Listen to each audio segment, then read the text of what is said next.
Hello everyone, tarot with Sharma शबिका में मैं अपने सभी व्यूअर्स का बहुत सारा वेलकम करती हूँ। आई होप आप सब लोग बहुत अच्छे होंगे, अपनी वाइब्रेशंस को रेज कर रहे होंगे, सभी का अच्छा सोच रहे होंगे और अपने साथ भी सब कुछ अच्छा कर रहे होंगे, क्रिएट कर रहे होंगे, मैनिफेस्ट कर रहे होंगे। तो अभी जो मैं लव रीडिंग करने वाली हूँ गाइस, इस लव रीडिंग से हम जानने की कोशिश करेंगे कि आपके पार्टनर का स्टेट ऑफ माइंड कैसा है आपको लेकर, इस रिश्ते को लेकर। ठीक है, याद रखें ये जनरल कलेक्टिव टाइमलेस रीडिंग है, ऑल साइंस के लिए रीडिंग है। जब भी आपके सामने ये रीडिंग आएगी आपको कोई ना कोई गाइडेंस इससे मिल सकती है। और जनरल रीडिंग है तो इसे उसी तरह से देखें। जितनी चीज़ें आपके साथ रेजोनेट करती हैं, जो जो मैसेजेस आपके साथ रेजोनेट करते हैं, सिर्फ वही रखने हैं और रेस्ट आपको छोड़ देने हैं जो किसी और की एनर्जीज हो सकती हैं। ठीक है, आइए जानते हैं इस लव मैसेजेस के डेक से कि आपके पार्टनर का स्टेट ऑफ माइंड क्या है आपके साथ रिश्ते को लेकर, और कुछ कार्ड्स को हम टैरो के जरिए भी क्लैरिफाई करेंगे। हे महादेव, मुझे प्लीज गाइड करिए, मेरे व्यूअर्स के लव पार्टनर्स का स्टेट ऑफ माइंड क्या है इस रिश्ते को लेकर, क्या माइंडसेट बनाया हुआ है, किस स्टेट में रहते हैं इस रिश्ते को लेकर। फर्स्ट लव मैसेज हमारे पास है, I want to make love to you.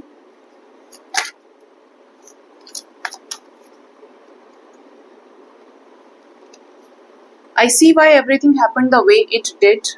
Okay. Even though we are not together, I just can't see myself letting you go. Okay. और एक मैसेज मुझे और दे दीजिए भोले बाबा, I really haven't been happy without you. एक और आना चाह रहा है, I talk to you a lot in my head. एक एक टैरो कार्ड हम लेते हैं क्लैरिफिकेशन के लिए। बॉटम से है, you make me feel things I have never felt before.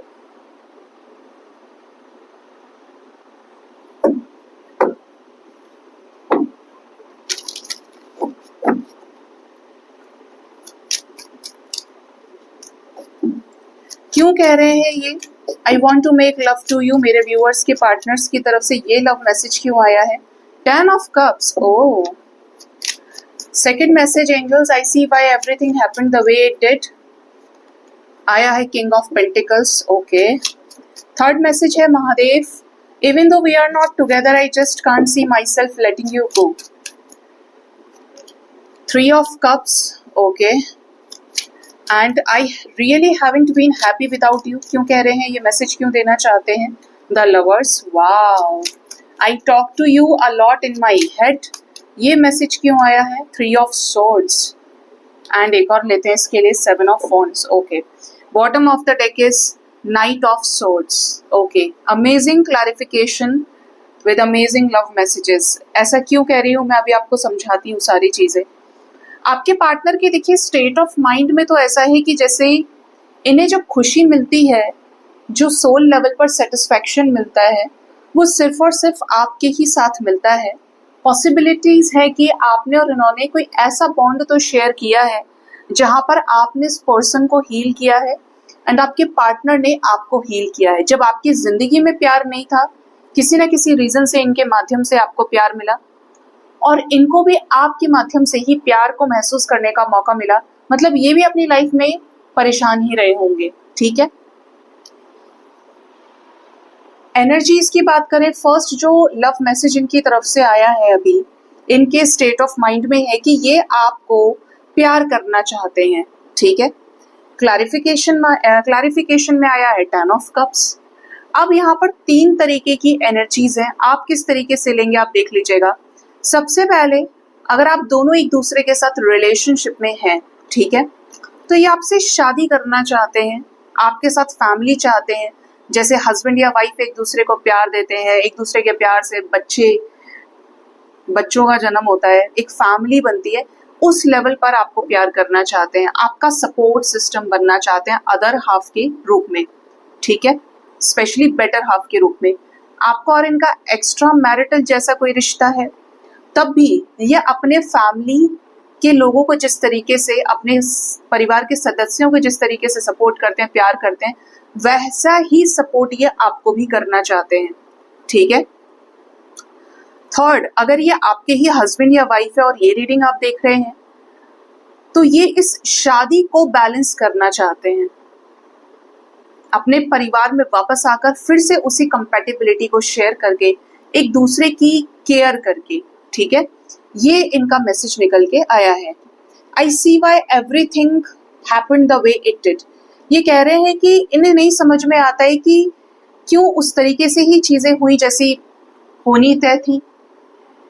अब यहाँ पर जो क्लैरिफिकेशन में आया है वो किंग ऑफ पेंटिकल्स आया है, एक ऐसा राजा जिसको कमिटमेंट बहुत सोच समझ के देनी होती है, जो जबान का पक्का तो है, पक्की तो है, लेकिन कमिटमेंट देने में सालों लगाने वालों में से ये एनर्जी है। या तो फाइनेंशियल अबंडेंस इस पर्सन के पास बहुत है, या फिर सोसाइटी में कुछ बड़ी छवि है, अच्छी इमेज है, या फिर एनर्जी बहुत स्लो है, ठीक है। लाइफ में कुछ भी अचीव किया होगा तो ये रातों रात स्टार नहीं बने होंगे, मेहनत से अचीव किया होगा, ठीक है, मतलब जीरो से शुरू करने वाली एनर्जी है इनकी। तो ये आपसे कह रहे हैं कि जो भी चीजें ये नहीं चाहते थे फिर भी उस तरीके से आपके रिश्ते में घटित हो गई, उसके लिए ये खुद जिम्मेदार हो सकते हैं। अब जाकर इनको ये चीज समझ में आ रही है, क्योंकि इन्होंने आपको कमिटमेंट ही नहीं दिया। कमिटमेंट कैसा होता है किसी भी रिश्ते में रुकने के लिए? अपनी बातों पर चलना पड़ता है, रिश्ता निभाना पड़ता है, एक्सक्यूजेस से ऊपर उठकर रिश्ते में एफर्ट्स डालने पड़ते हैं अगर रिश्ता चाहिए। बट यहाँ पर जो भी पंगे हुए हैं, जिसकी भी वजह से सारी घटनाएं घटित हुई, वो इनके कमिटमेंट की वजह से ही हुई, क्योंकि इन्होंने आपको ग्राउंड लेवल पर कोई डिसीजन आपके लिए लिया ही नहीं। वैसे प्यार में कमी नहीं, प्यार करवाने में, आपकी एनर्जी को सक करने में कमी नहीं की, लेकिन जब कमिटमेंट की बारी आई तो विश्वास तोड़ा ही इन्होंने आपका। स्टेबल नहीं रहे, जो आज इनको लग रहा है। इनके स्टेट ऑफ माइंड में है कमिटमेंट, जो इन्होंने आपको दिया ही नहीं कभी, ठीक है। नेक्स्ट जो मैसेज है वो है, even though we are not together I just can't see myself letting you go. ये अच्छे से जानते हैं कि बेशक आप दोनों साथ नहीं हैं, बट ये फिर भी अपने आप को आपसे लेट गो नहीं करना चाहते, या आपको भूलना छोड़ना नहीं चाहते हैं, कि कुछ नहीं है फिर भी इन्हें आपकी यादों में रहना है, कुछ नहीं है फिर भी इन्हें आपके बारे में सोचना है, आपको मैनिफेस्ट करना है। इसका क्लैरिफिकेशन में आया है, जो टैरो से एनर्जी जो आई है वो 3 ऑफ कप्स की है। आप दोनों साथ नहीं रहे, हो सकता है इसके पीछे बड़ी वजह रही हो समाज की, लोक लाज समाज, सोसाइटी का फैक्टर, इनके माँ बाप, आपके माँ बाप। लोग क्या कहेंगे, वो 4 लोग जो क्या कहेंगे, उन लोगों ने इस रिश्ते को बर्बाद कर दिया, ठीक है, जिसकी वजह से ऐसा होने के बाद भी आपके बीच में कोई शादी को लेकर मनमुटाव आया हो, शादी में ही आया हो, लेकिन 4 लोगों ने ये रिश्ता जरूर बर्बाद किया है, ठीक है। ऐसा होने के बाद भी ये आपको भूलना नहीं चाहते, ये नहीं चाहते कि इस कनेक्शन को लेट गो करें, रहना चाहते हैं आपकी एनर्जीज के साथ कनेक्टेड, ठीक है। और इस पे इनकी अपनी चॉइस है, जैसे आप इन्हें हील करते हो, ठीक है, बोलते हैं ना हमें सोचना, इसी एनर्जी में मुझे रहने दो, मुझे ऐसे ही ठीक लग रहा है, ये वाली एनर्जी आपके पर्सन की हो सकती है।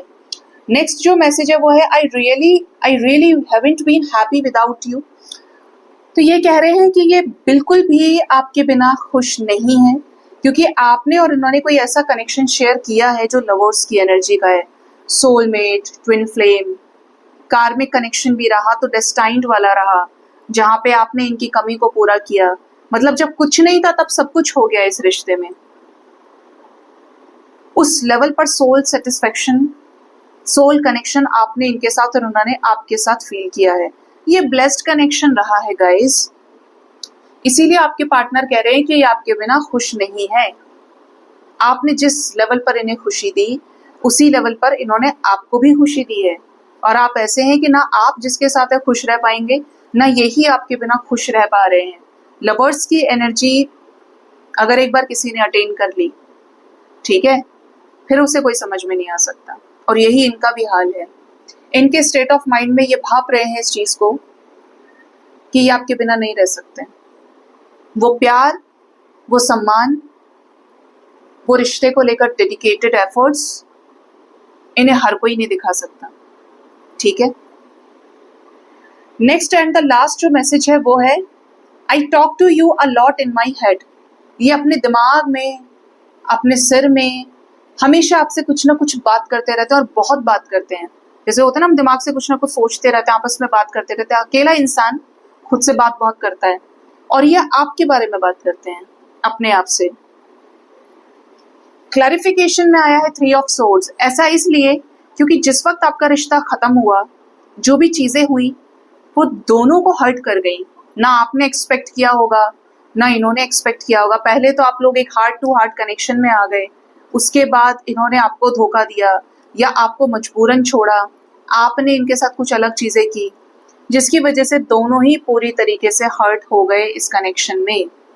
अब इन्हें तकलीफ है, कुछ क्लाउडी इमेजेस इनके माइंड में है, धुंधला है सब कुछ इनके लिए, जिसकी वजह से ये अक्सर उन्हीं चीजों को बोलते हैं। जैसे कि किसी की रास्ते में जेब कट जाए, चोरी हो जाए किसी के घर में, अचानक से कोई बनता बनता काम जिस पे हमने बहुत एफर्ट्स लगाए थे वो ना बने, कुछ ऐसा जो बहुत सडनली ऐसा हो, कुछ समटाइम ऐसी डेथ भी हो जाती है। तो हमें अंदर से एक ऐसा रहता है, बताओ यार ऐसा कैसे हो गया, एकदम से ऐसा हो गया था, ये हुआ वो हुआ। कुछ चीजें माइंड में रह जाती हैं जब हमने उसे एक्सपेक्ट ही नहीं किया। आपके रिश्ते में अगर ऐसा कुछ हुआ है तो यही हाल आपके पर्सन का हो सकता है कि इसीलिए बार बार बोलना, जैसे इन्होंने उम्मीद नहीं की थी कि आप दोनों एक दूसरे के साथ नहीं रहेंगे। 7 ऑफ वॉन्ड्स की एनर्जी है, जैसे इनको अभी भी लगता है कि इस रिश्ते में पोटेंशियल है। इनको भी ऐसा लग रहा है कि ये कल ही की बात है, बहुत समय नहीं हुआ है आप दोनों को अलग हुए या इस कनेक्शन में चीजें खत्म हुए।